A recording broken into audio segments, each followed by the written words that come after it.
High school. High school is a place full of experiences and unforgettable moments. Many of you may think of high school and think of parties, your first love, online classes, or just how much you hated it.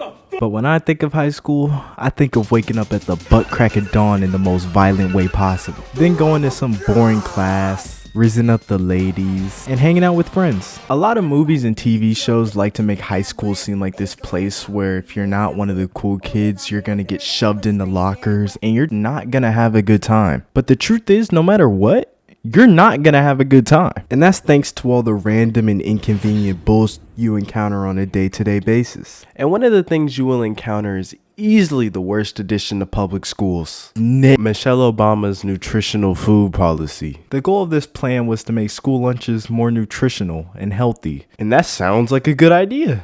It wasn't. This plan single-handedly made school lunches some of the nastiest food I've ever seen in my entire life. This food was so nasty, I literally wouldn't eat the whole day. I mean, I know I could have just made a lunch, but what do I look like carrying a lunchbox? But I think the most diabolical thing about this policy is the fact that it forces us to drink milk. Now don't get me wrong, I love some milk, but school milk's the type of milk to have you looking for the nearest bathroom. And trust me, that's the last place you want to be. High school bathrooms are some of the most random places I've ever seen. You could walk in at 7 a.m. and there will be fighting, doing drugs, taking fit pics, all in the same stall. And you can't have in a school bathroom. I mean, you can't even wash your hands out of fear that some dipped his meat in the soap dispenser. I mean, you can literally get away with doing anything in the school bathroom except taking a dump. Because if you sit on that toilet, you're getting violated. Dudes are gonna try to take the stall door off while throwing wet paper towels and condoms. They're gonna be grabbing your ankles, looking over the stall, or through them 3-inch gaps between the door, all while some dude is recording you and putting you on Snapchat. The school bathroom is literally the reason I don't poop in public, unless I'm sitting in class and the fire alarm goes off. Now, let me just say, this drill has to be one of the stupidest practices for an emergency I've ever seen. Like, I understand the importance of those random penis inspections or just knowing what to do during a lockdown drill, but how is walking in a single file line an effective way to escape a burning building? Like, bro, if the building's on fire, I'm running and pushing everybody out my way. And high school is just full of stupid stuff like this. I mean, the whole point of high school is to get you ready for college so you can figure out what you want to do with your life. But by the end of it, the only thing you know is that you don't want to do that again. And that's because the only thing school teaches you is a bunch of random facts that nobody actually uses in the real world. But the crazy part is, the curriculum doesn't even look stupid when you compare it to the NPCs you meet. And whether you're sitting in class or just walking down the halls, you're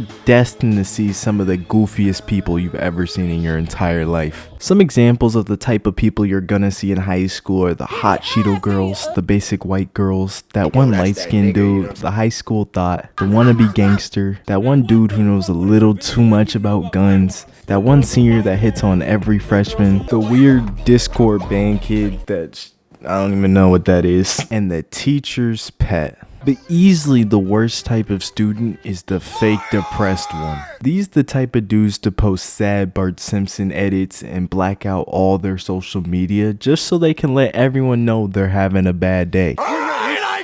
These type of people get on my nerves because they make the biggest deals out of the slightest inconveniences. And they always guilt trip you or try to make you feel bad for not swiping up and checking on them or something. Like, man, get up on my phone!